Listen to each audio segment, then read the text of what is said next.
Game RPG anime official yang diadaptasi dari anime populer, ternyata nggak semuanya berjalan mulus. Bayangin aja, IP besar, fanbase kuat, visual keren, gameplaynya action RPG, bahkan ada yang pakai Unreal Engine 5, tapi tetap aja tutup dalam waktu singkat. Ada yang resmi EOS, ada juga yang malah disuspend di tengah jalan. Padahal waktu debut, hype-nya parah banget. Lalu pertanyaannya, kenapa game dengan nama besar bisa gagal bertahan? Di video ini, kita akan membahas 5 game RPG anime besar yang resmi EOS, padahal dulu digadang-gadang bakal sukses besar. Penasaran dengan gamenya? Simak videonya.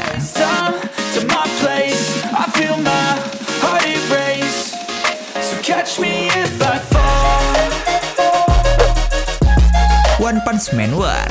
Kalau kita ngomongin game adaptasi anime dengan potensi paling besar beberapa tahun terakhir, nama One Punch Man War harusnya masuk daftar. Game ini sempat booming banget sebelum rilis global. Trailernya bikin heboh, banyak yang bilang akhirnya One Punch Man punya game action RPG yang layak. Tapi sekarang, coba cek beranda YouTube kamu, jarang banget lewat, streamernya hilang, kontennya sepi. Dan sekarang, kabar resminya keluar. Game ini akan resmi EOS pada 27 Februari 2026 ini. Yes, resmi tutup. Dan untuk aplikasinya di Play Store maupun App Store, game ini udah nggak ada. Buat yang belum tahu, ini adalah game adaptasi dari anime populer karyawan dan Yusuke Murata, One Punch Man, yang tokoh utamanya si botak favorit itu, Saitama. Ini adalah game action RPG full 3D, cross-platform, open map exploration, terus real-time combat sampai boss battle yang intens. Dan jujur, fokus utamanya memang di battle. Setiap hero punya gaya bermain yang berbeda-beda. Ada yang gampang dipakai, ada juga yang butuh timing dan eksekusi tinggi. Ultimate tiap karakter, full animasi sinematik, dan disinilah nilai jual terbesarnya. Secara gameplay, ini game OPM terbaik yang pernah ada. Tapi kok bisa tutup? Beberapa faktor yang banyak dibicarakan komunitas. Monetisasi dianggap terlalu agresif, konten endgame-nya kurang sustain, terus sepi juga setelah hype di awal. Terus ada kompetisi brutal di market action RPG gacha. Game ini meledak saat rilis, tapi gagal mempertahankan momentum. Ya, ini mungkin versi OPM yang ambisius yang pernah dibuat dalam bentuk game. Dan tetap aja, nggak selamat. Dari sini bukti bahwasannya, gameplay bagus pun gak otomatis membuat game hidup lama. Damn, what a hell of a view. I feel good, you look great, I like you, I can't Di Memento White Shadow, kalau kamu ngerasa ada game baru mirip HSR yang tiba-tiba muncul, tapi nggak lama setelah itu, status gamenya udah berada di ujung tanduk. Sebuah game yang pakai teknologi Unreal Engine 5 yang menjadi nilai jual game ini. Desain karakter detail, lighting open world bagus, animasi ultimate bagus. Kalau ngomongin soal gameplay, ini HSR banget. Open world exploration, musuh diserang dulu di map, lalu baru masuk ke battle.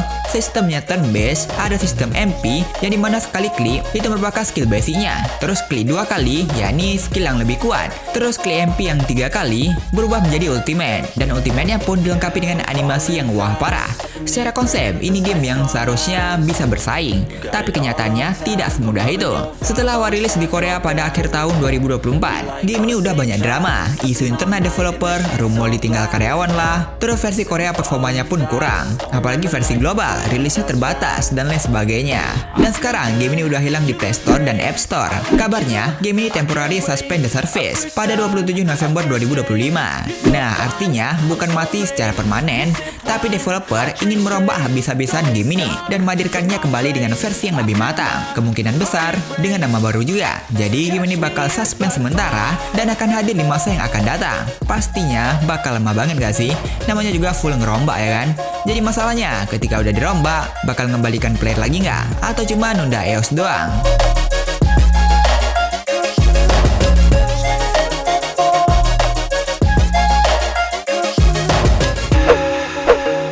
Black Beacon. Awal 2025, ada satu game anime action RPG yang hype-nya gila banget. Visual gelap, combat handless saset-saset, ultimate animasi keren, dan katanya bakal langsung global. Game ini adalah Black Beacon. Black Beacon mulai ramai dibahas awal Januari 2025, dan akhirnya resmi rilis global pada 10 April 2025. Konsepnya kuat banget. Kamu berperan sebagai Seer atau Outlanders yang ditugaskan mengungkap misteri monolit hitam misterius bernama Beacon. Settingannya distopia, nuansa gelap, bahkan banyak yang bilang vibe-nya seperti dunia Timur Tengah futuristik. Secara atmosfer, beda dari game anime kebanyakan yang penuh warna cerah. Ini murni action RPG handless, kamera top down, combatnya cepat dan responsif, combo chaining antar karakter, ultimate animasi jangan dilupa, bahkan ada boss battle yang intens. secara battle, banyak yang bilang ini 9/10, bahkan 10/10. Tapi setelah rilis di Cina, game ini mengalami beberapa masalah besar di versi global. Ketika rerun bundle limited karakter terus diputar berbulan-bulan tanpa konten baru dan tanpa kepastian, akhirnya Black Beacon Global resmi dikonfirmasi shutdown. Walaupun Cina server masih berjalan dan bakal lanjut ke versi 1.3 dan seterusnya, dan server global diabaikan. Nah, dari sinilah banyak pemain yang merasa bahwa penghasilan global itu gak dipakai buat mengembangkan game versi globalnya, justru buat Cina yang terus berkembang. Satu hal yang gak boleh kamu lakukan adalah mengabaikan komunitas global, karena ketika trust hilang, game bisa jatuh lebih cepat. Gamenya bagus, tapi developernya gak bisa memanage penghasilan dan membuat gamenya sendiri mati. Fine, I'm so late. You sip wine, I drink straight. Don't waste time to my place. I feel my heart erase. Tribe 9 akhirnya rilis. Sempat bikin penasaran karena punya konsep beda dari game anime lainnya, tapi sekarang resmi berakhir. Game itu adalah Tribe 9, sebuah game yang diadaptasi dari anime dengan judul yang sama. Dan ya, game ini resmi EOS pada 27 November 2025. Tribe 9 berlatarkan di Neo Tokyo, kota modern yang sudah pecah menjadi beberapa wilayah yang dikontrol oleh sosok misterius bernama Zero. Kamu bermain sebagai sekelompok remaja yang mencoba merebut kembali kebebasan mereka. Setiap city punya identitas unik, story-nya dibagi dalam bentuk chapter, dan narasinya solid. Di map, pixel chibi style, lucu, retro, ringan. Tapi begitu masuk battle, grafiknya berubah total. Model karakter jadi 3D penuh action. Dan disinilah daya tarinya. Yap, ini action RPG hand slash cepat, dengan party yang berisi 3 karakter. Jadi kamu bisa combo skill, counter attack, bahkan ada ultimate yang punya animasi keren. Dan yang bikin beda dari game anime lainnya, ada mode baseball battle ala Extreme Sport, yang jadi ciri khas realnya. Ini identitas yang unik banget. Jadi kenapa game ini tutup? Inti dari news mereka bahwa player barunya sedikit, terus gamenya sepi alias player aktifnya menurun, dan gacha item gak sesuai target. Karena sepi, jadi gak mungkin mempertahankan struktur operasionalnya saat ini, sambil tetap memberikan servis yang memuaskan. Sebelum itu, mereka juga membatalkan semua update chapter 4, bahkan karakter Ichinosuke dan Saizo Akiba, karena gamenya yang sepi. Game ini sepi dikarenakan hype di awal karena adaptasi anime aja, bahkan visual yang unik. Tapi setelah beberapa minggu, endgame-nya kurang kuat dan progresnya terasa lambat. Jadi orang pengen coba di awal-awal aja sih. Unik sih unik, tapi kebanyakan player berpikir dan membandingkan dengan game-game lainnya. Mending game inilah, mending game itulah. Karena di market 2025, game action RPG juga super kompetitif dah. That's facts. I feel good, you look great. I like you, I can't wait.